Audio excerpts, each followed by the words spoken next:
And I think it might be Will Ferrell or male. Hello. Welcome to the Chicago Council on Global Affairs. It is a tremendous honor and privilege to welcome you all here. Those of you who are here in person, those of you who are joining us online. I'm Leslie Vinjamori, President and CEO of the Chicago Council since July, and this is probably the single most important evening of the year because we today launched the report of the annual survey, which the Chicago Council, as you know, has been polling Americans to understand their views, their attitudes, their positions on the most pressing issues in foreign policy for more than 50 years. I think it's safe to say that in a world in which people recognize the importance of the public, both here in the United States and publics across the world, and where we see, and I personally always read and value the polls that come out from some extraordinary places across the world, across Washington, New York, across Europe, Asia, and far beyond, that the Chicago Council really stands out, and we stand out because of the depth and because of the history and the commitment to this, beginning in, more than 50 years ago. The first survey was funded by the Ford Foundation.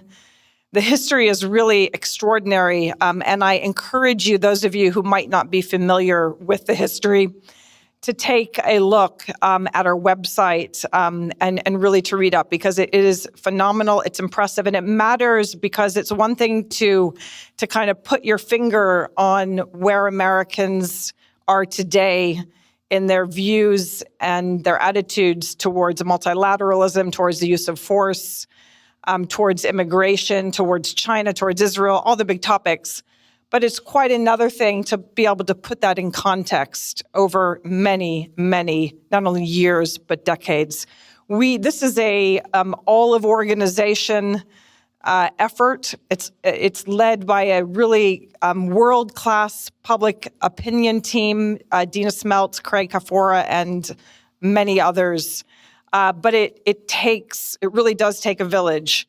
The communications team has been tremendous, led by Sam Skinner and many others in getting the word out. I say often to the team, like, it's one thing to do great work, but if people don't know that you're doing it, it's hard to have the impact. And they've been working really hard to make sure that we can ensure that people understand how Americans feel. And it matters because, as you know, if you've been reading, and you'll hear tonight, because what Americans think about NATO, about alliances, about immigration is not the same as what much of the world thinks Americans view our proper role in the world. And that disconnect is something that really needs rigor and it needs visibility. So our communications team has done tremendous work, but really everybody across the organization. And of course, it's not cheap. And so I have to say, we have an extraordinary debt to the people that have made this work possible, not only this year, because each year we get new foundations, not new foundations, but perhaps new to supporting the Chicago Council, but new individuals, new foundations, new corporations who come on board to support different parts of our polling. But we really owe a sincere debt of gratitude to the Lester Crown family and to Lester Crown, who, as you know, was chair of the council for many years and is an extraordinarily important person to all of us. Ivo Dalder turned this into an annual survey. Previous CEO and president, really, to his great credit and to the council's great benefit, saw the importance of this and ensured that we did this on a yearly basis. So Without any further ado, I will leave it to the experts and to the panel tonight to get into the details, but suffice it to say it's important, we're committed to it, and I sincerely hope that in your own individual and professional networks, you will help us advance our mission, which is to ensure that the world understands what Americans think about foreign policy and the extraordinary role of the Chicago Council in making that knowledge available. Jared Baker is very well known to anybody that reads the Wall Street Journal, editor at large for the Wall Street Journal, also writes a column for the Times, that's the London Times, will be chairing tonight's panel. Dr. Sarah Maxey, associate professor at Loyola University, will be speaking, and our own Craig Kafora, director of the public opinion work and U.S. foreign policy work here at the Chicago Council, will be joining the panel. So please join me in welcoming them to the stage.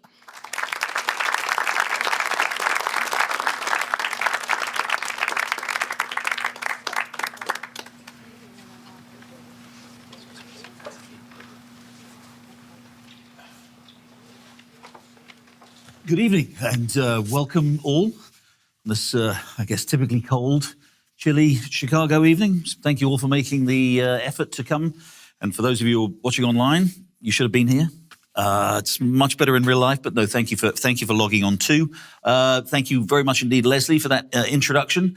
As she said, I'm Jerry Baker. I'm editor at large of the Wall Street Journal. I used to be the editor-in-chief of the Wall Street Journal. Now I just I don't have any responsibility whatsoever. So I just write, and I write with a typical lack of responsibility that journalists tend to have. It's a real fascinating conversation we're going to have this evening. Very timely one. It's fair to say. I think the subject of American public opinion with regard to the rest of the world, foreign policy, is always timely, but I think it's genuinely true to say that it probably couldn't be more timely than it is now. Like Leslie, I just got back from the World Economic Forum in Davos, Switzerland, where, of course, President Trump went with a very large American delegation. And I think it's fair to say that whatever we're going to learn about American public opinion's views of the rest of the world's views of America were pretty much trenchant and on display last week, and perhaps we'll get into that a little bit in the discussion too. I'm delighted, as you heard, to be joined for this discussion by, on my far left, Craig Kafora, who's the Director of Public Opinion and Foreign Policy at the Chicago Council and a Security Fellow with the Truman National Security Project. He's involved in all aspects of the public opinion research process, including designing survey questionnaires and samples.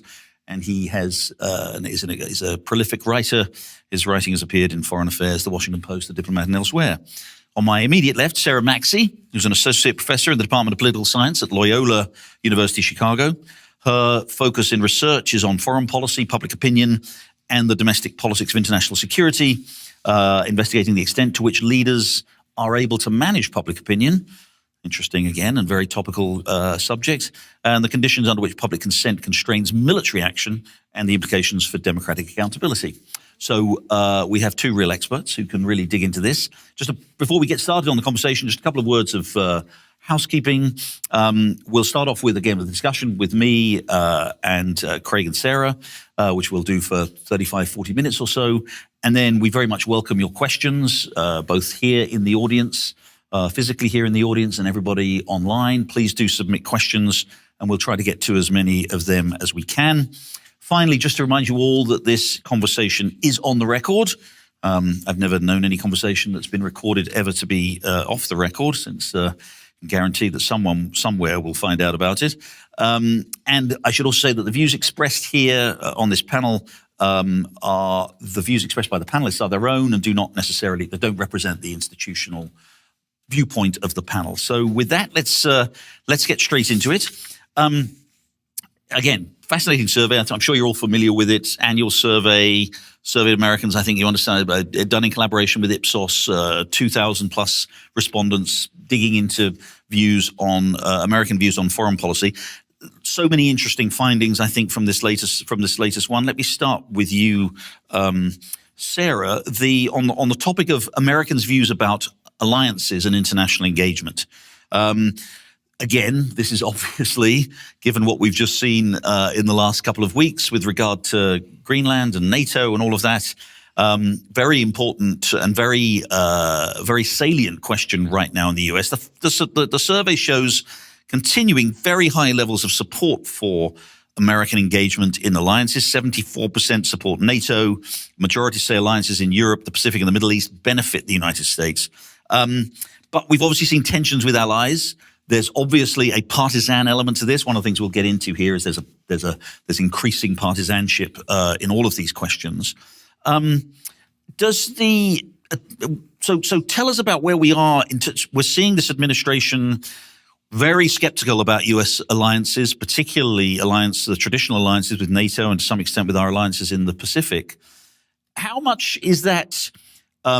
How far away from that is American public opinion, and how might it shape American public opinion going forward? So, I mean, I think that what we see in the data is pretty unequivocal public support for alliances on a variety of different dimensions. As you mentioned, there's a bipartisan view in terms of support for NATO. There's bipartisan support for the fact that the U.S. is more effective when it works with other countries, bipartisan willingness to see the U.S. consult with its allies when making foreign policy decisions, willingness to use force if Russia invades NATO allies. So on all of these different dimensions, the public recognizes that alliances are an important part of U.S. foreign policy and recognizes the benefits that come from having those alliances. At the same time that we see public support being unequivocal, the administration's actions are unequivocally unsupportive of U.S. alliances and really demonstrate a dismissal of alliance commitments that I think is in line with some of the dismissal of the world order that the U.S. has led and built alliances around since the end of the World Wars and especially since the end of the Cold War. And so the beauty of this annual survey is obviously it tracks opinion over time. That 74% support for NATO, has that remain steady? Is that declining? How's that? What are the trends on that? So my perception is that support for NATO has been quite high over time, and that there was especially attention to this when Trump was talking about NATO more directly in the campaign and also in his first term. But I'll let Craig check me on the trend data later because he knows it even better than me. But my impression is that support has been quite high. Yeah, it's been quite high, and it's been actually fairly stably high for the last several decades. At the same time, we have seen a bit of a growing partisan divide where Democrats have gotten increasingly supportive of NATO. I think this year they're up to 91% saying we should maintain or increase the U.S. commitment to NATO. Republicans are still supportive, but they've stayed at more or less the same level. So you do get a bit of this slightly growing partisanship, even on something as broad. And I didn't mean to interrupt. I know you'll go back, but I looked at one of the things I found interesting in the survey was the trend of public opinion about American support for American engagement in the world, as it were, over time, and that has fluctuated. Stayed at a relatively high level, but has fluctuated. I think particularly that it was quite notable in the early 80s when there was a recession. American support declined. I think around COVID you saw quite a big decline. But overall, either of you, how would you characterize it? Sort of sustained high level of support for the principle of American engagement with the rest of the world? I think that's right. This is one of our longest running trend questions, started in 1974, where we ask if the United States should play an active part in world affairs or stay out of world affairs. And since 74, we've seen majorities, for the most part across partisan lines, saying, yes, we should play an active role in the world. The times when we do see it drop tend to be around these times of real economic pain. In the 80s, in the 2008 financial crisis, we saw a real dip. And then again, with the sort of post-COVID inflationary spike. Sarah, I'm sorry, I interrupted. Please go back to your on the internationalism point, I think that is one of the things that the public has real predispositions for that are relatively stable over time. And sometimes what we see is that people have different definitions of what internationalism means. And so some of the fluctuation is an active redefining of what an active role for the U.S. in the world is going to look like. And that can create some minor changes, but overall the support for U.S. engagement has been quite steady. To the alliance question, we've seen a number of actions from the Trump administration that bring U.S. commitment to alliances into question, from the way that tariff policy has been rolled out and changed over time, to the U.S. action in Venezuela without consultation with regional partners, and most recently to the kind of cherry on top, one might say, of some of this trend of demanding Greenland potentially via a threat to a NATO ally. And I think one of the things that speaks to this gap is that the Trump administration's actions have each been kind of piecemeal crises. And so we have public responses and opposition to each of these individual crises, but it's not the same as if we were having an actual debate about what the U.S. gains from NATO, right? U.S. attitudes towards NATO are part of why people oppose using force to take Greenland, but it's not a debate about NATO. And so it might be a nail in the coffin of alliances in the same way that a discussion about NATO would be, but the terms of the debate are different. We're going to get onto some of the partisan issues. But Craig, I don't mean to sort of quibble with the rubric, as it were, but support for U.S. engagement in the world could mean, and Sarah's touched on this, could mean different things. I mean, it could mean essentially taking a very multilateral approach, going along with multilateral institutions, trying all the time to get buy-in for what U.S. policy is through these institutions, whether it be NATO, the United Nations, all the financial institutions, and all our alliances.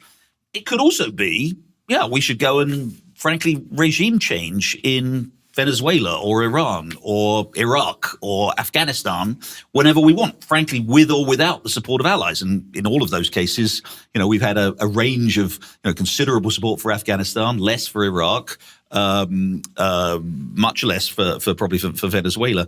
So when we're talking about U.S. support for the U.S. being engaged in the world, what do you think that means? How do people want the U.S. to behave on the world stage?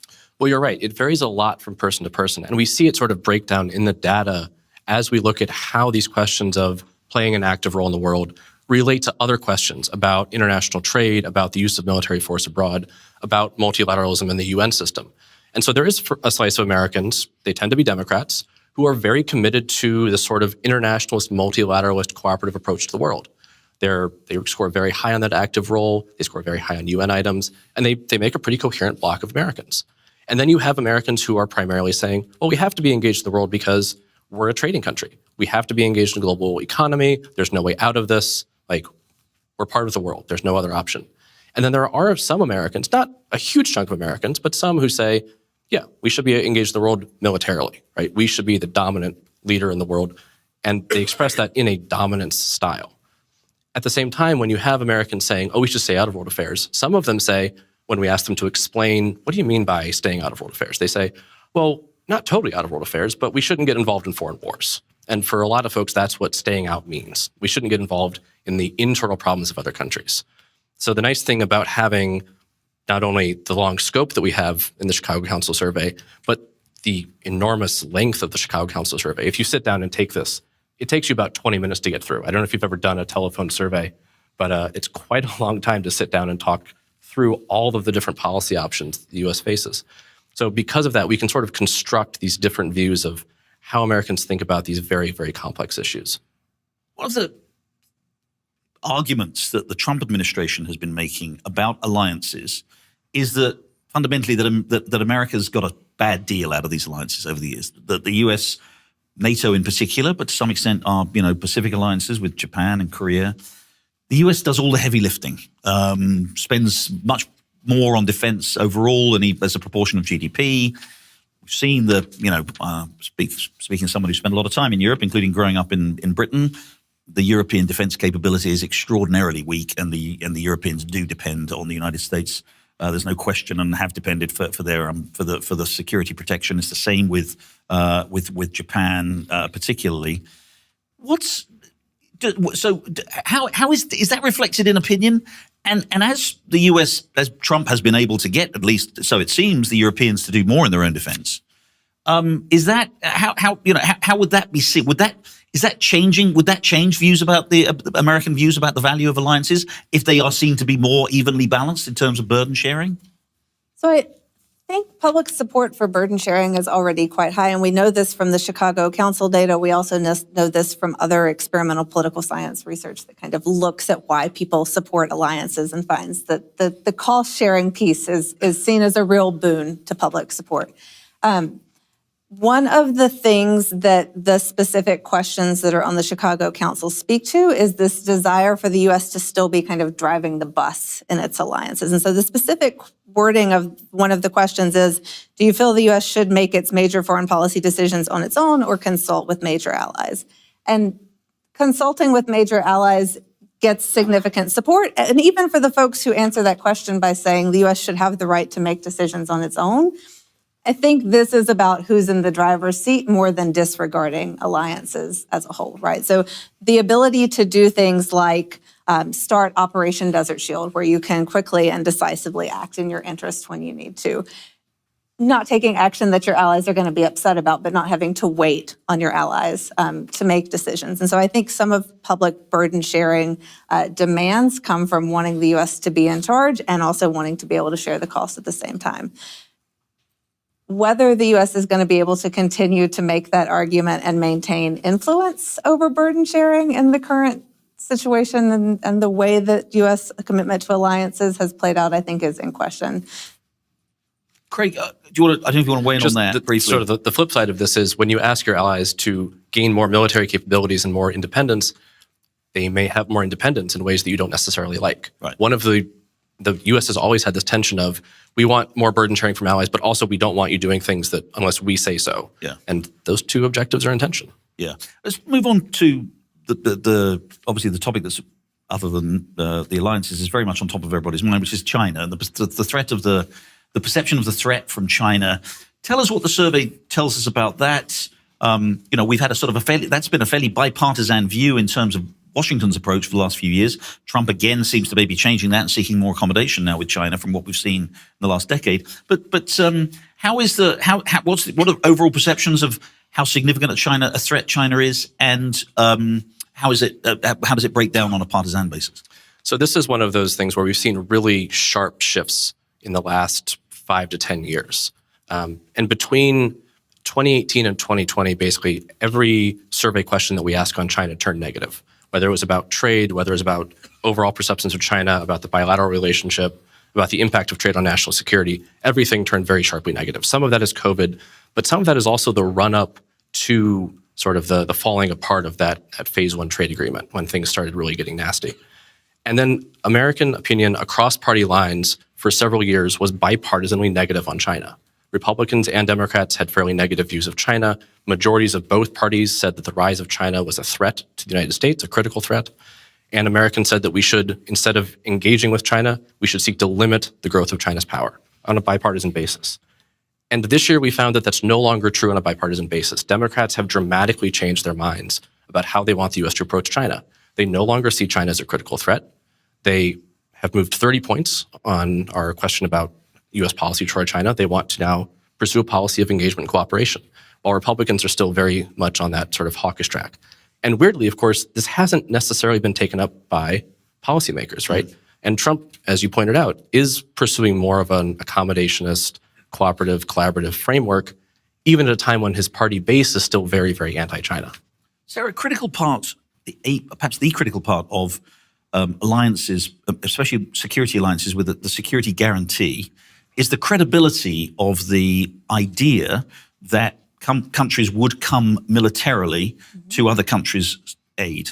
And, that's the essence of Article 5 in NATO. It's the essence of our security agreement with Japan. There's obviously this strategic ambiguity that we've pursued for a long time over Taiwan. Do you learn anything from this survey, or your given your knowledge of American public opinion? What does that credibility rest on? I mean, I see polls that say Americans would not support military action to support Ukraine and get Russia out of Ukraine. There are questionable ones. How credible is the security guarantee in terms of the way Americans themselves, their willingness to sacrifice themselves and their sons and their daughters to go and fight and, if necessary, die for these commitments that we have? So one of the things I always say about public opinion is that the public is, I think, quite sensible and willing to support action that it believes is necessary to protect national interests, protect national security, and even actually to reach some common global goods. But it requires leadership. And so one of the things that has to happen to move us from what we see in the survey to understand exactly what would happen in an actual case of crisis is to know what would leadership look like in that moment. Is the public receiving a narrative that explains why this is important, why it is successful, how it will play out, that communicates that this is something that the country needs to rally behind and that there's a plan? Or are we seeing narratives that say this is a Republican issue, this is a Democrat issue, we're doing this today, but we're doing something else tomorrow? And so the narrative that would accompany the crisis, I think, really is something that would be decisive in figuring out how public support plays out in any particular moment and what credibility looks like in that moment. There is, I think, still pretty bipartisan support, while we've seen other splits with regard to China, on different options short of force for addressing a Chinese invasion of Taiwan. And so support for things like sanctions or providing military aid, or even it comes closer to being bipartisan when you phrase the question as sending troops to defend Taiwan instead of just sending troops in response to the invasion. So there's a basis there, and how that would play out in reality depends on what leadership shows up at the time. You used to say, Craig, that politics ends at the water's edge. It was never really true, obviously, but it was kind of a nice conceit. Let's talk a bit about the partisanship that we now see in so much of foreign policy. There are two areas in particular which the survey, no great surprises. On immigration, Republicans much more likely to see high levels of immigration as undesirable and also a threat, security threat. Climate change, the other way around, registers very high with Democrats, obviously, as a significant global policy challenge, not with Republicans. Give us a little bit of a sense about that, and I assume those numbers are diverging quite significantly. Yeah, one of the things that we've seen over the last 10, 15, 20 years is a shift from Republicans and Democrats agreeing on the most critical threats facing the country and agreeing on the most important foreign policy goals for the United States, to today where those don't necessarily overlap very much. If we look at the top 5, top 6 goals in our 1998 survey, Republicans and Democrats are almost in lockstep on every single one of the items that make up their most critical threats, most important goals. Today, they share 2. Their 2 shared goals are preventing the spread of nuclear weapons and protecting American jobs. And beyond that, there's a lot of disagreement. Republicans are much more concerned about immigration. They're much more concerned about sort of external military threats, international terrorism, Iran's nuclear program, North Korea's nuclear program. Democrats are much more concerned today about problems at home, government corruption, the threat of another recession, and climate change. And so you've seen these enormous partisan gaps open up.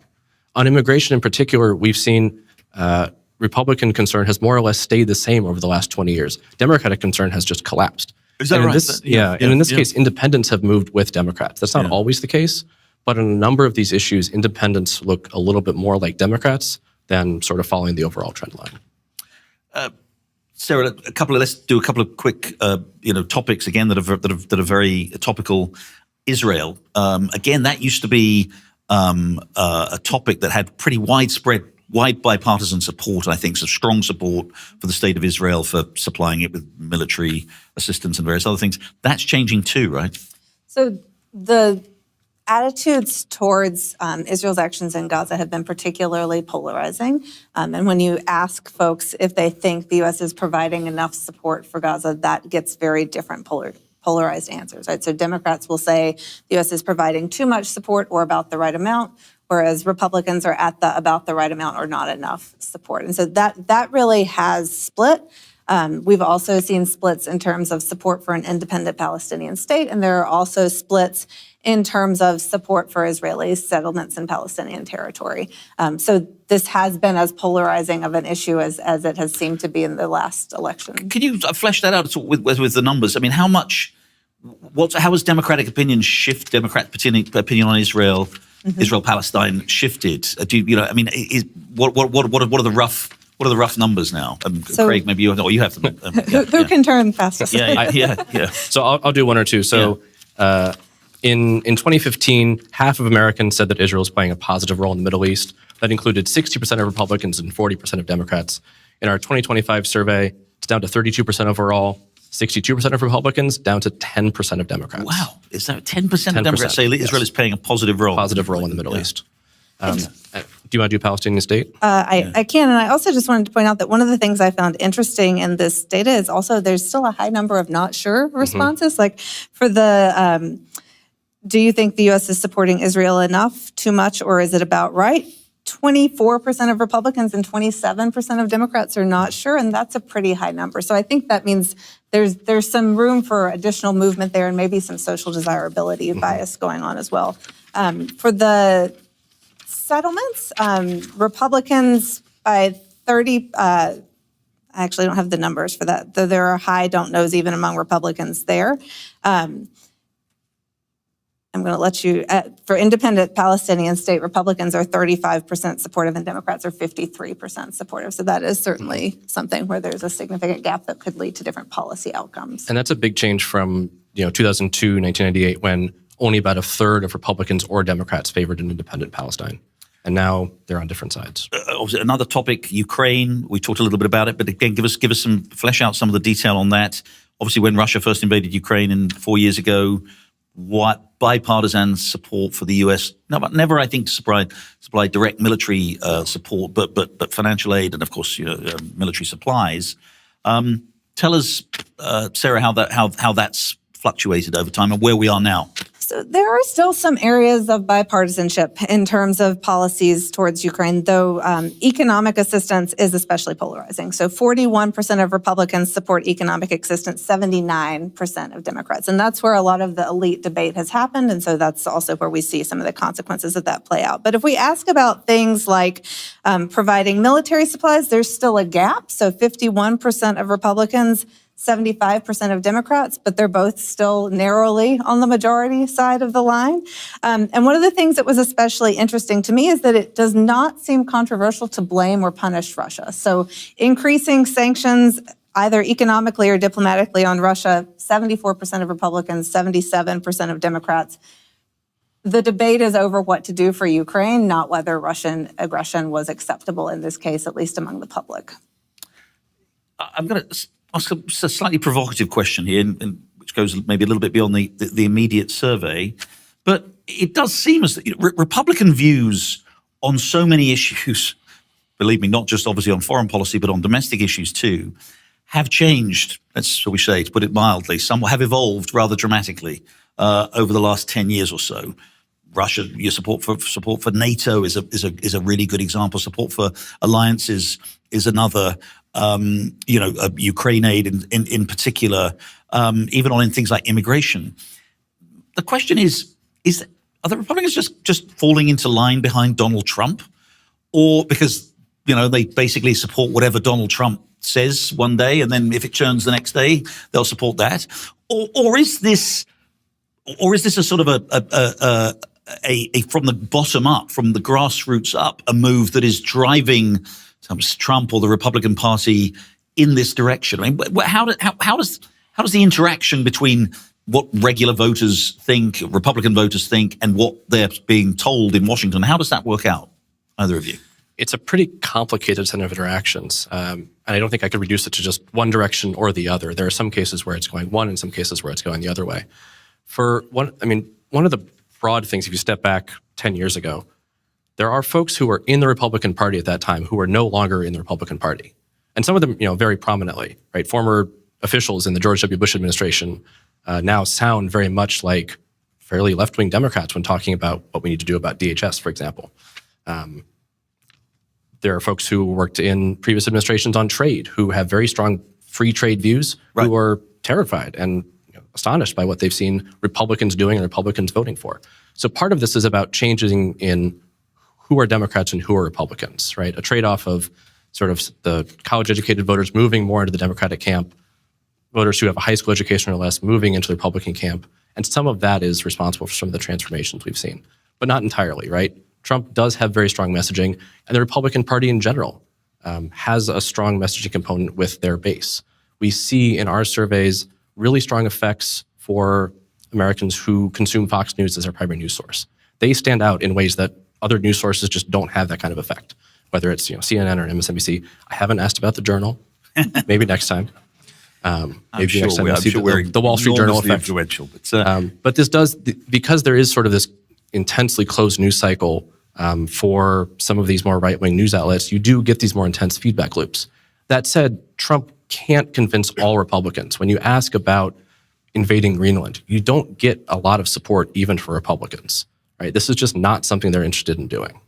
It is just a remarkable change. I mean, either of you, I'm old enough to remember Ronald Reagan and his presidency. And, Ronald Reagan was, broadly summarizing, very pro-NATO, very strongly in favor of the transatlantic alliance, very anti-Russia, pro-immigration, broadly speaking, legal immigration, but also had a fairly substantial amnesty program, pro-free trade, pro-American engagement, all these things in the world. Republicans seem to just don't believe in any of that stuff anymore.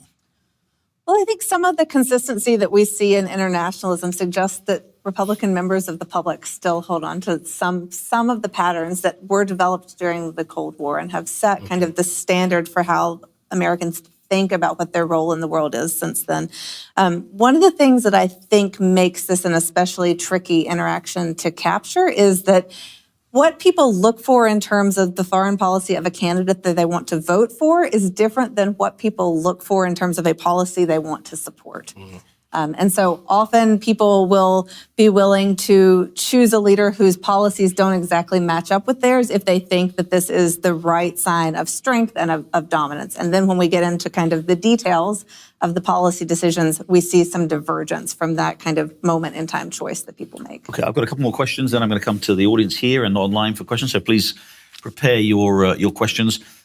Craig, something that particularly interested you and was very striking to me is the idea of American exceptionalism and popular support for that idea. Belief that America is the greatest country in the world has fallen from 70% in 2012 to 53% today. Explain what's going on there, what's behind that. What's going on there is that Democrats have increasingly lost the belief that America is the greatest country in the world, and they're much more likely to say that America has a unique character like many other countries in the world.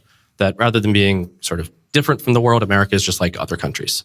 This is especially true for younger Americans. Democrats tend to be a little bit younger than Republicans on average. So you're getting that effect more strongly there. And independents as well.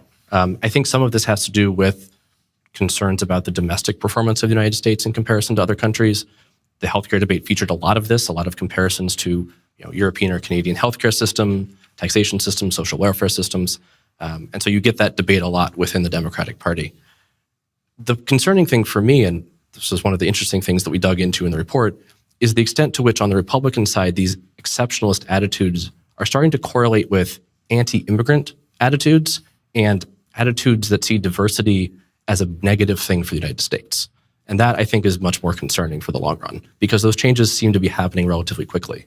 In terms of the correlation between those attitudes. You say this is a relatively new phenomenon. Again, I'm old enough, sorry, keep being the old man here, but in the 60s and 70s, Democrats, I remember, were very much associated with, certainly with to put it mildly, a view that America was not exceptional, and in fact were, in the eyes of many Americans, many Democrats were seen as anti-American. I mean, whether it was protests over the Vietnam War, calls for obviously heavy criticism of corruption in Washington after Watergate, calls for a more moral foreign policy. Are we just so? And then, if anything, the sort of bipartisan idea that America was exceptional probably didn't really come about with the Democrats until Clinton and the New Democrats. Are we just are we going back to a previous era where a large part of the country was very, very unhappy with what America was doing in the world?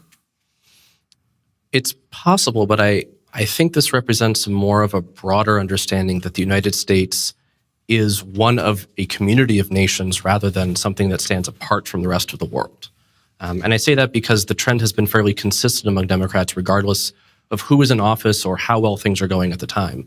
If this was just about what America's doing in the world, I would have expected to see Democrat opinion jump up, because Democratic opinion jumped up on other items in the Biden years or the Obama years. But this decline started under Obama and then continued during the Biden years. Maybe in 2029, there will be a new president. Maybe he'll be the governor of Illinois, who knows? And Democrats will suddenly rediscover their love for exceptionalism. But I'm a little skeptical of that happening. That said, I will trust in the data. We will see what the data says in 2029. Sarah, does public opinion in foreign policy actually matter that much? I mean, as Leslie said in her opening remarks, there's not a lot of popular support for a lot of what Donald Trump is doing right now. I mean, I saw one poll, not in yours, But one poll that asked people, do they support taking Greenland by force? I think the number was 7%. I don't think I've ever seen a number that low in answer to any question in any opinion poll. And yet Trump, we're not going to say Greenland by force, obviously, but yet Trump continues to talk about it. He's seems to be pro-Russia. Vast majority of Americans are, support Ukraine over Russia. How much does a public opinion shape policy?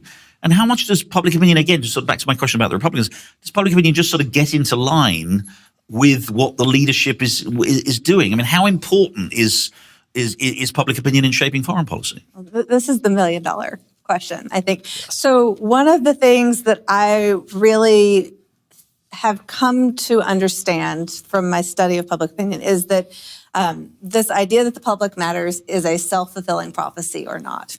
And so I think one of the things that makes the Chicago Council data so valuable is we have this question at the end about whether leaders should take the public into account and take the public interest into account when they're making foreign policy decisions. And 96% of Republicans and 93% of Democrats say public interest should be taken into account. And I think that is important because people understanding how public opinion can matter is kind of key to people feeling a sense of political efficacy. What that means we need to have is a fair understanding of what public opinion can and cannot do, right? So in a democratic system, public opinion is one piece of the equation. Elite attitudes and elite cues are another piece of the equation. Lobbying and advocacy groups are an additional piece of the equation. And so it's not the requirement of democratic accountability that the public make policy or that policy directly reflect all of the public's preferences. What we are looking for, I think, to understand whether public opinion matters is that the public sets an incentive structure that leaders pay some attention to, right? And that doesn't mean there aren't going to be moments where leaders think the cost of this among the public are worth it for other reasons. But the public remains relevant by continuing to express its preferences and for looking for ways to push back when it doesn't see its policy preferences realized. Craig, last question for me. Council's been doing this for 50 years. Lots changed in 50 years, some of the stuff we've been talking about. What to you are the most important, are the biggest trends over that time?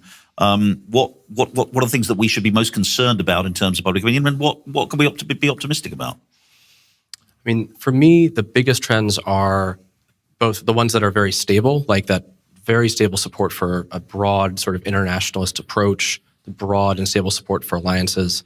Most concerning is the real breakdown in bipartisanship on threats and goals for the United States.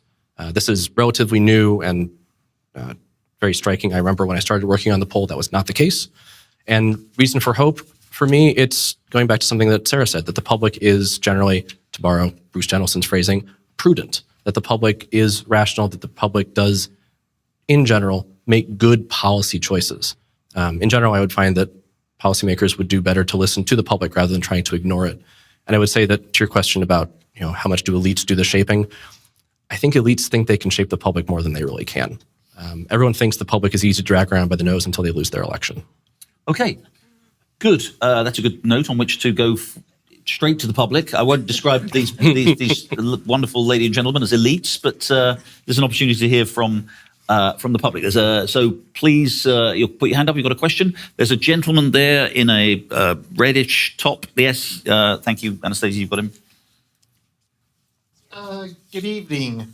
Why would you all say that support for, say, Israel has dwindled a lot over the past just 2 years?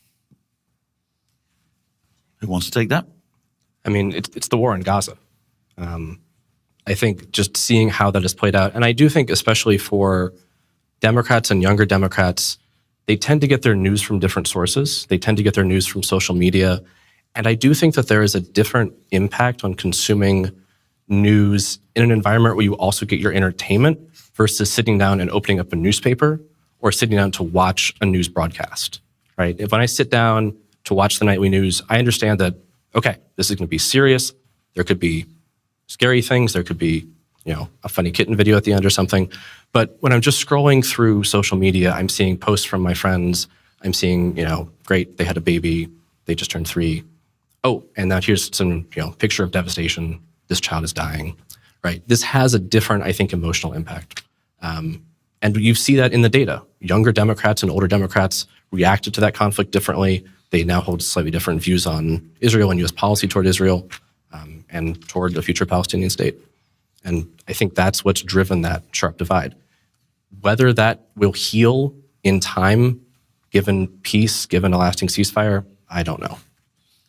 Yeah, I mean, I don't know whether there's been a lot of concern about the rise of anti-Semitism in around the world, but in this country, is there anything at all that you pick up in your survey that might suggest anything on that, or is it purely you're focused purely on foreign policy per se? We didn't ask about anti-Semitism. We could ask about it in the future.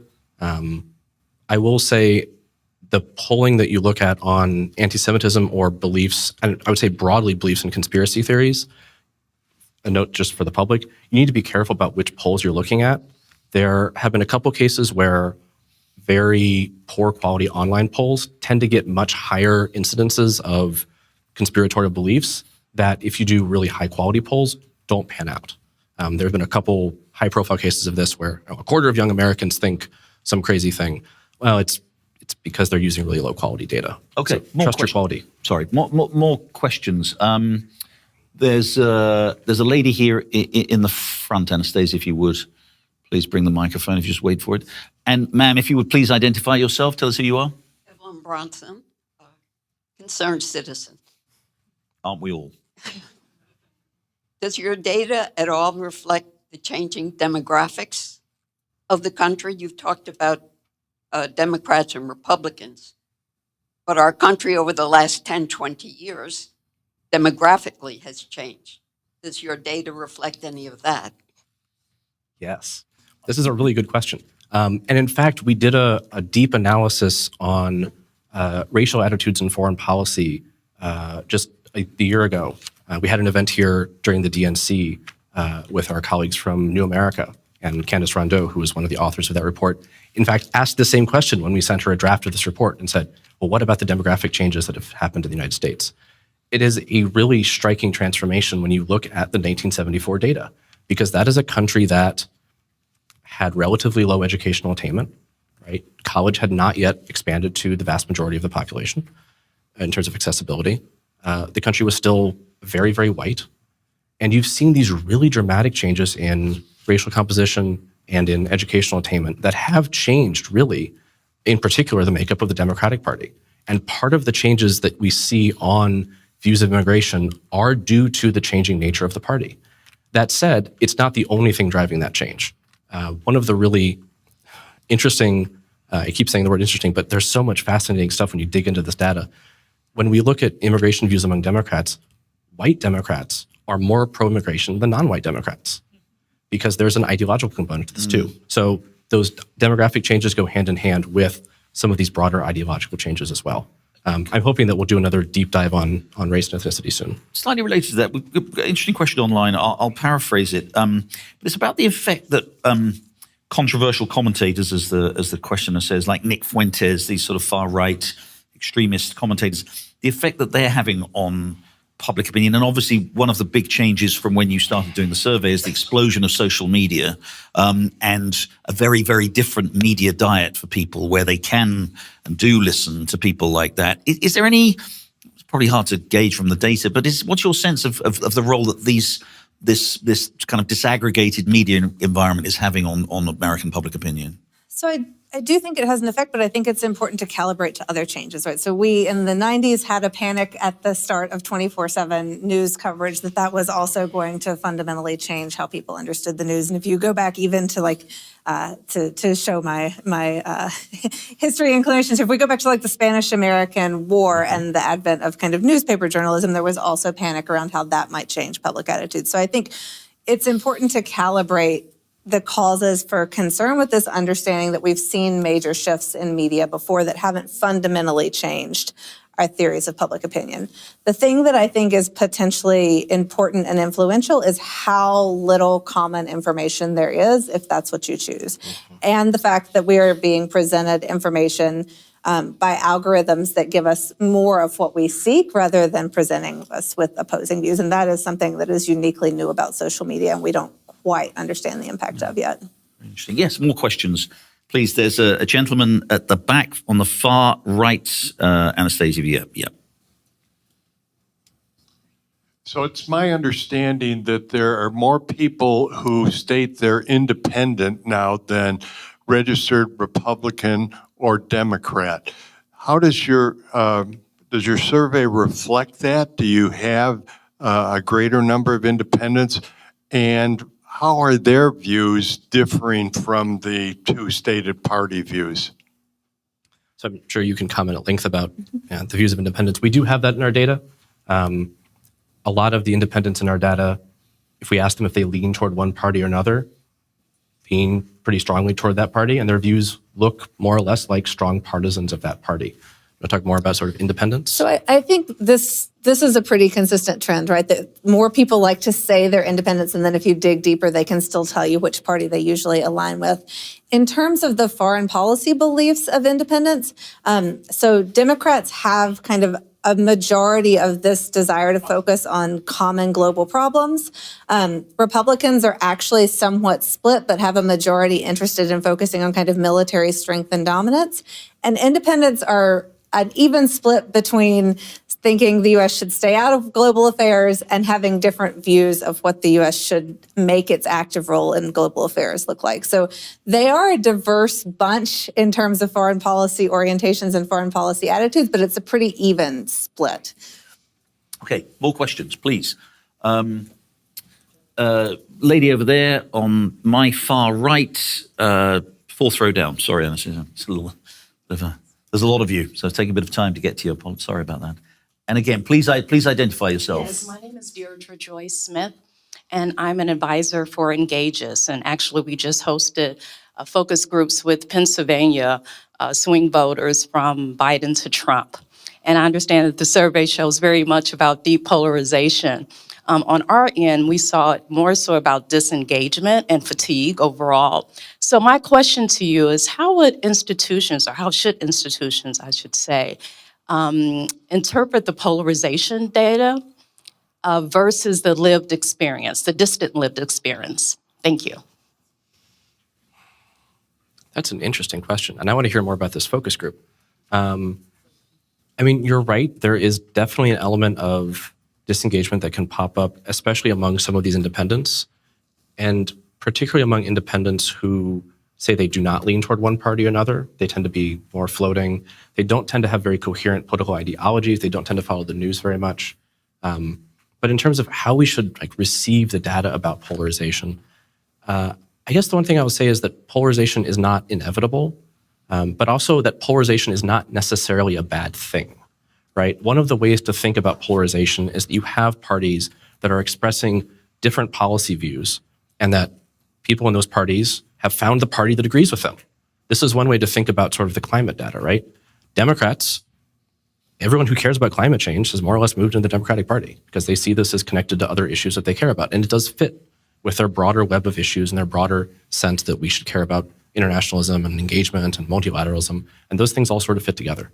So there's one way in which you can think about polarization as not necessarily a bad thing. I think in the 40s and 50s, there was concern that American political parties did not offer enough of a difference for voters to make reasonable, informed choices.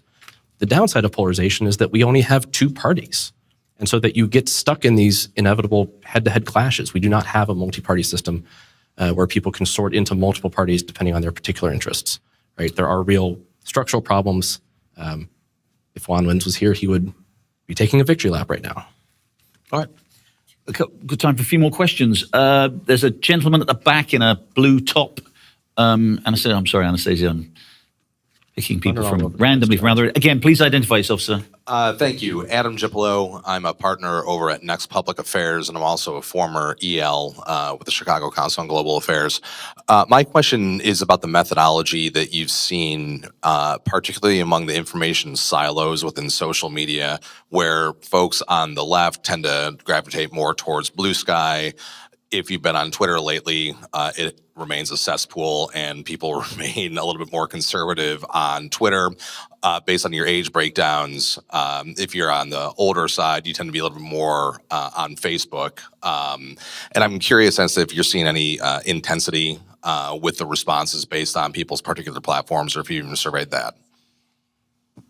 We did not dive into particular social media platforms this time around. One of the issues with doing it is that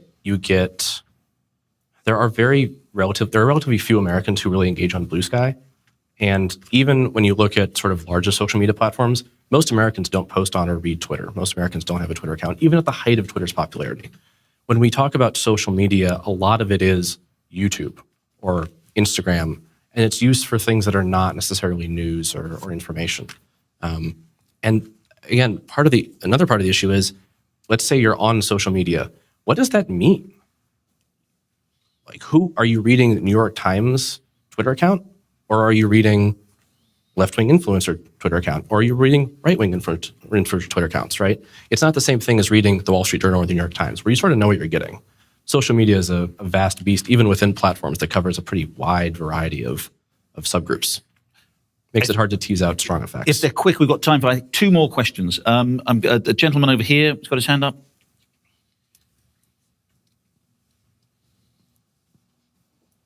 Again, sir, please identify yourself. Yes. Hello. Thank you for your discussion. It's very interesting. My name is Art Franzek, and I am from IBEC. And my question is about, did you see any residue from the United States invasion of Iraq in 2003? Okay, as an illegal invasion, it was generally considered to be such. And there was quite a backlash around the world with the French, the Germans, the Russians. Putin criticized it strongly in his 2008 Munich speech, okay, as to how the Americans can go 4,000 miles and invade a country. Yeah. Thank you. Sarah, why don't you take that? Is there, how have opinions changed? Did Iraq change opinions, you think? So if we think about both Iraq and Afghanistan as being kind of a war on terror shock to public attitudes, one of the things that we saw after the 9/11 terrorist attacks is a slight increase in internationalism and an understanding from the public that there is this need to be engaged in the world to prevent the threats of the world from coming to you. For Afghanistan, that meant that public support stayed pretty high. For Iraq, it meant that public support declined pretty quickly. And this is also when we see some increasing trends in terms of questions about public trust in government. And that's a trend that was not Iraq specific, but is one that has certainly continued over that time period, where public trust in most political institutions, with the exception of the military, has declined over time. And so that's one of the legacies that is there, as well as that was kind of the public's last willingness to consider regime change, and that's not really rebounded since then. And just one more question, ma'am, over here from the floor. I'm afraid that's all we've got time for, but you have the honor of the last. Good choice. Hi, I'm Jennifer Gear, International Affairs Officer for the Young Democrats of America. I've found an increasing willingness from our partners in foreign countries to criticize not just the American government, but Americans directly. Does the survey speak to Americans being dialed into how foreign countries are viewing our policies and our public opinion? I don't think we ask about that precisely. There is concern, and this pops up from time to time, concern either among Democrats or Republicans about America's standing in the world and how America is perceived abroad. That tends to be higher among Democrats than among Republicans, which sort of makes sense with Democrats' general inclination toward multilateralism and cooperation. You want people to like you so that they'll do the things you want to do. But we don't get into the specifics of, do you think other countries dislike Americans? That said, if we start seeing more backlash against Americans and not just against U.S. political officials or sort of policymakers, it's something we'll have to start adding in. Just quickly, anything at all in the survey about Canada, dare I ask? Canada remains Don't invade Americans' it. favorite country. Is that right? Yes. Even more than Britain? Even more than Britain. I'm sorry. Britain ranks around the every same time place. to end there, I think. Yes. Britain and Japan are about at the same place these But days. Canada, no, but seriously about Canada, Canada remains America's So Trump's favorite kind country. of, campaign against Canada had no real effect. It has damaged Republicans' views of Canada, but it has not knocked Canada overall down from that peak. And Americans across party lines oppose the idea of invading Canada to make it a additional state. The Canadians also oppose All that. right, I said that was the last question from the last question from the floor, but there's a good question which I put to both of you from online. Of all the data you collected in the survey, what result surprised you the most, Sarah? So I was surprised by the kind of consistency of support for active engagement. I think that is, kind of my niche interest as well. So that is, it's personally interested surprise. But I think that is really notable and really speaks to this idea that the public remains prudent, that the public is not looking for the United States to dramatically change its role in the world. And I think it raises some interesting new questions about what internationalism means to different people that are kind of interesting avenues to consider in the future. And for me, I tend to focus more on Asia and U.S. policy in Asia. So for me, it was the results on China, the really dramatic reversal of Democrats, the breaking of the very brief bipartisan consensus on a competitive approach to China that I think could have some interesting political implications down the line. I wish we had more time. That was a really fascinating discussion. I enormously enjoyed it. Thank you all for being here. Thank you for your questions. Please join me in thanking these two terrific experts for taking us through it.